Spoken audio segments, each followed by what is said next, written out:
It's time to talk about another indie hidden gem, or aka another independent animation project that you never heard of. And today we're talking about Cameraman. This is actually a brand new animated pilot who basically becomes sort of animatic, but I think no one really expect this indie pilot to kind of blow up a little bit because the last couple of days is close to 500,000,000 views, and this is just under 4 minutes. And the whole basically genre they focus on is basically the camera guy, basically the guy who follows the heroes or villain of this world, but he's just recording it.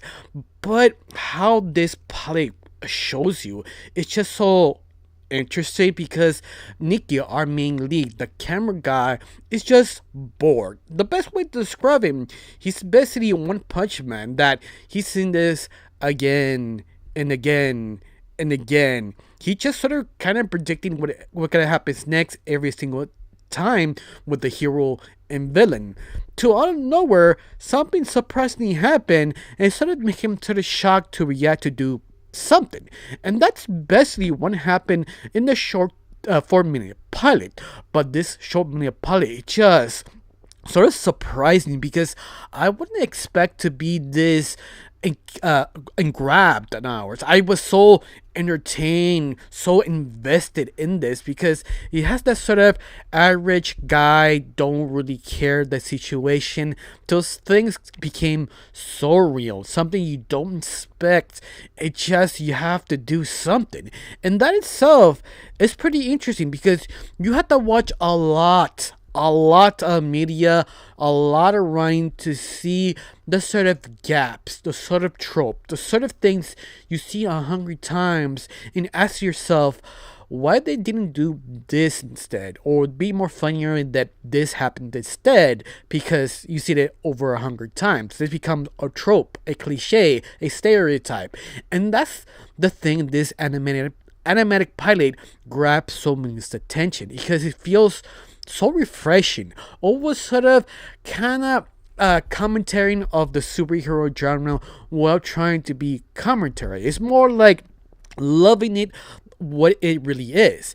It's almost like, once again, One Punch Man or Mega Man. That sort of, yeah, this is the routine till something happens and it just blows your mind, and that's the best way to describe it. Of course, before I continue on, my name is Rachel. I like to talk about animation, not just animation, the reviews, first impressions, cartoon theories, and sometimes, if I have some spare time, cartoon breaking news. Of course, you like how it's going, you like to help my channel, put a like, comment, and subscribe. That's the only thing you need to do. If not, that's fine. If you do, thank you. Because of you, I'm getting close to my main goal of 2,000 subscribers. And yes, I'm getting close every single day because of people like you. People who like, comment, and share. Thank you. Now, let's get started of the indie review of Camera Guy. Of course, if you want to see the video, it's on YouTube and the channel called Matanimations.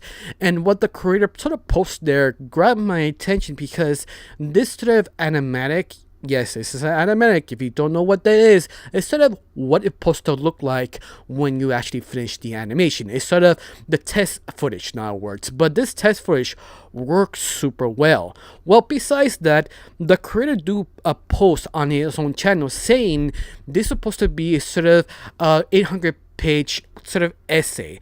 Then it became a sort of animatic, and then it became sort of a animated pilot that wasn't intentionally to be good. In fact, the creator wasn't expecting to hit so hard in the animation fans because it's unexpectedly really good.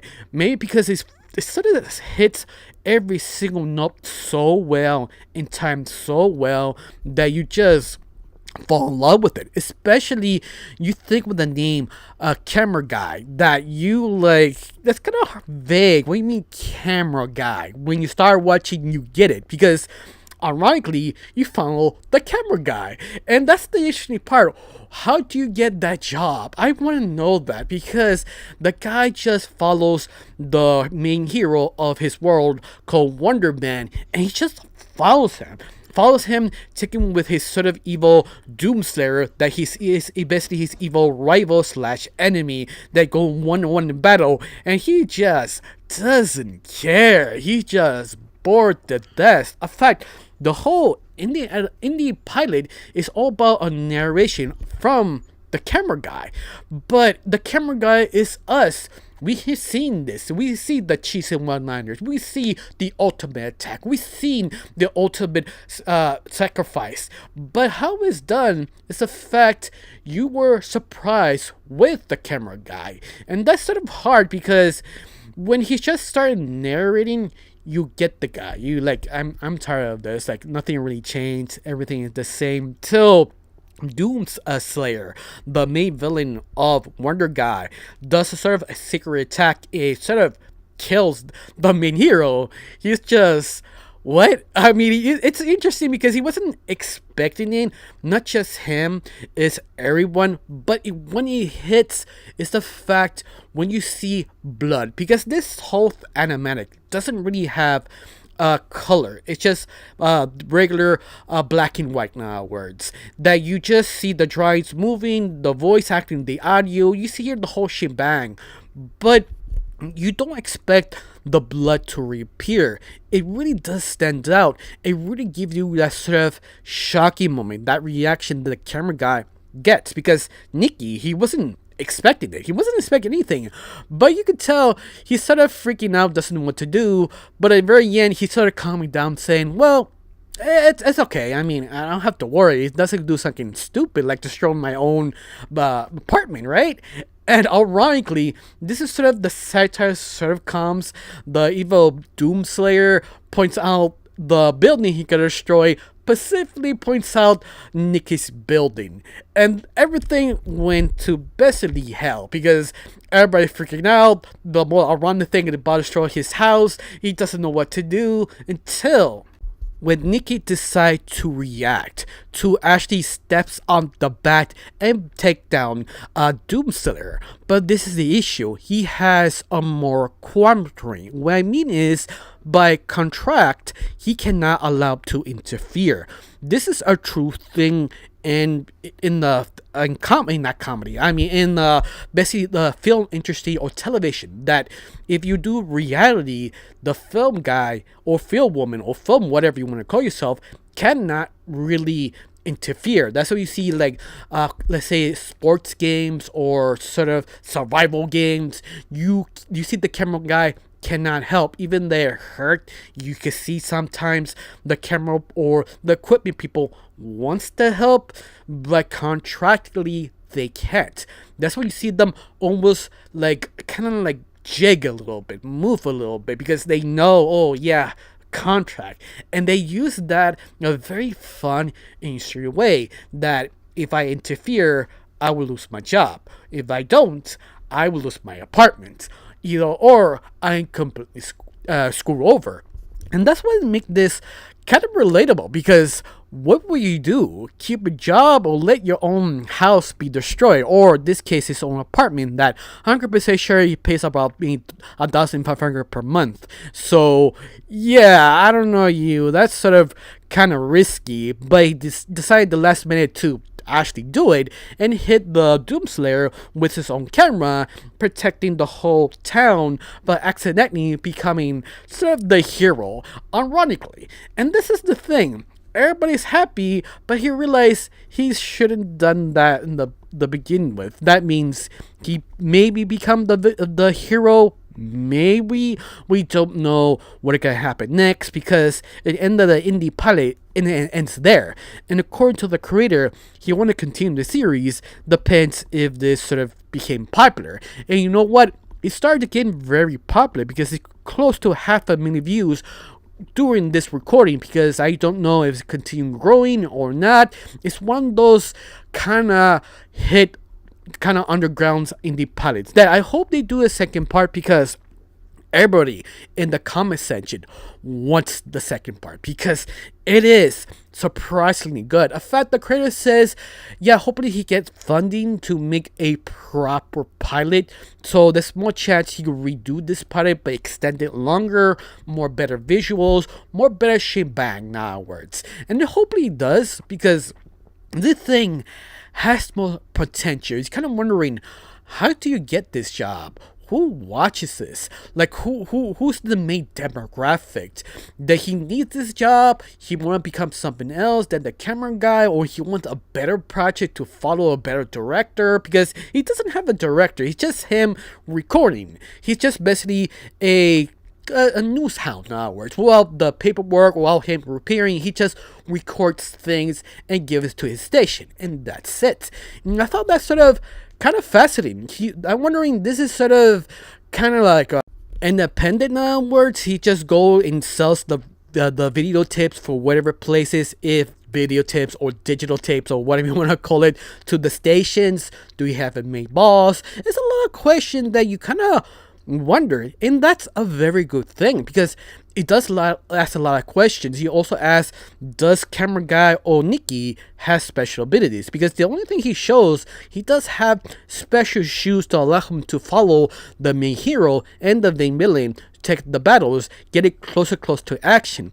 There are a lot of things you could do with several episodes. I'm not sure this should be a multi-series, but I feel this would be a good one season, good mini-series show, because you're kind of wondering what is sort of the protocol, how he gets this sort of special equipment to go fly and see the hero fighting. Does he follow other heroes or other villains? And this is so interesting that you want to know more, because the potential is there. Even the fans who really love this pilot pitch some crazy ideas. Why not follow this camera guy, Nikki? Another camera guy follows him, but you don't see him. You just see all his point of view, the reasons why he took the job, the first place, the reason why he became a camera guy, because he kind of liked it. But at the same time, he could be sort of opposite, like the reason, like the very beginning of the pilot. I mean, he didn't care about it, he never got it, and maybe this is a neat way to maybe introduce him the hero, let him play the part to understand why people love being heroes. And that is just interesting. That could be a very fun, interesting take, but didn't sort of kind of like Mega Man or One Punch Man approach, because once again, you have to love the genre, because you have to know every single sort of kind of generic sort of plot, cliche, little things like that. You really need to know inside and out to actually point things in to make it funny, because you have this sort of kind of sarcastic commentary kind of point of view that could really work for a basically mini limited series, in other words, because multiple seasons, I don't know if it could work, could be sort of repetitive, but who knows. If they make a good story, maybe, I just don't know, but I really want a second part. This is one of those, like, yes, I highly recommend to watch this. This is a really enjoyable. In fact, it's just 4 minutes long. It is that good. It's something that I hope it gets picked up or have enough funding to make a second part, because animation takes a long while, even money kind of hard to get sometimes. But other than that, if you want this, you want to see it, go see it on YouTube and also support it, because remember, vote for your wallet. If the creator decides to make its own sort of Patreon or sort of Kickstarter, just remember, if you want good animated projects, you have to vote for your money. Give your money, or at least if you don't, just put like, tweet about it, or put a comment on the channel, or describe on the channel, just to be aware, to push the algorithm to promote their stuff, because it's the only way to do it. You have to do it yourself, or if not, you get the same BS, repetitive, same project, never changes over and over again. It's all about if you want to invest. Sometimes not about money, just by liking it, commenting, and describing. That's all you need to do. It's a lot, believe me. It sounds a little, but it's a lot for the channel. But other than that, I don't know, have you heard this indie project called Camera Guy? Did you love it till you hit it? You feel this has so much potential, or you think this could be a movie, because it has potential to be a movie. Of course, this is sort of my thoughts, because it is surprisingly really good. It's something that you think will fail, because how just the name it can mention, or the sort of situation, But no, this is done with very much care. People who understand the hero genre, specifically how villains and hero work, the cliches, the monologues, the sort of banter. It just understand this so well. And hopefully they do get a second chance to do a second episode or redo this part to make it bigger, better, and more shinier to get more people to invest watching this series. Hopefully. Cross your fingers, you don't know. Of course, this is indie. You have to give it time to grow. But I don't know you. Have you heard of CAMERAMAN guy? Tell me down below. Let me know. I got nothing else to say. Just thank you for watching. Don't forget to subscribe and have a wonderful day. Bye.